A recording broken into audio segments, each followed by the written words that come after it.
Start. कालमानानुसार समाजाच्या गरजा बदलतात.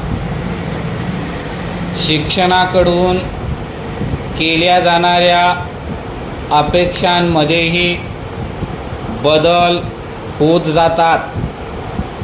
गुणवत्तापूर्ण शिक्षणाचे सार्वत्रिकीकरण करण्यासाठी शिक्षण प्रक्रिया अधिक सुलभ, गतिमान आणि आनंददायी व्हावी यासाठी शिक्षण क्षेत्रात सतत प्रयोग सुरू असतात. संशोधने होत असतात. पुनर्रचना होत असते.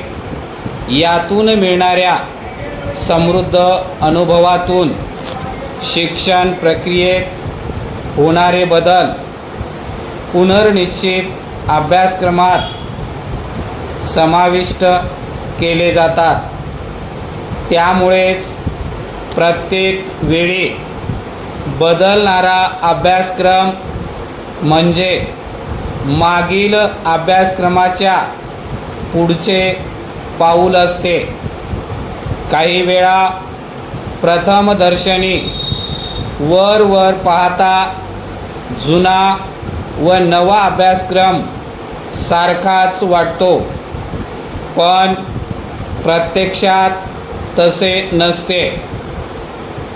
आशयामधील सलगता, रचना आणि मांडणीमधील सुस्पष्टता, तसेच शिक्षण प्रक्रियेत झालेले बदल इत्यादी बाबतीत नवीन अभ्यासक्रमात अनेक लहान मोठे बदल झालेले असतात.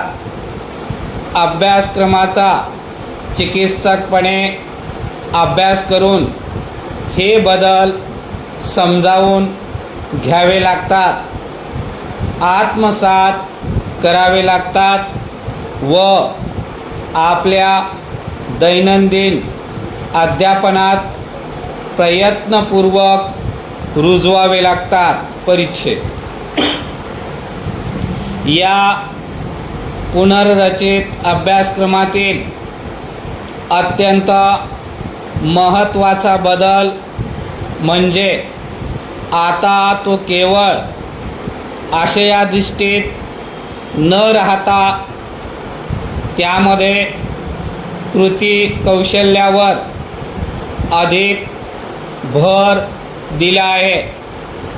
तसेच विद्यार्थ्यांना केवळ माहिती देण्याऐवजी त्यांच्यामध्ये जाणीवा विकसित करण्यावर भर दिला आहे. उदाहरणार्थ, इतिहासाच्या अभ्यासक्रमात भूतकालीन घटनांचा वेध घेण्याबरोबरच विद्यार्थ्यांनी वर्तमान काळातील घटनांचा शोध घेऊन भविष्यातील घटनांचा वेध घेण्याची त्यांची दृष्टी विकसित व्हावी अशी अपेक्षा आहे.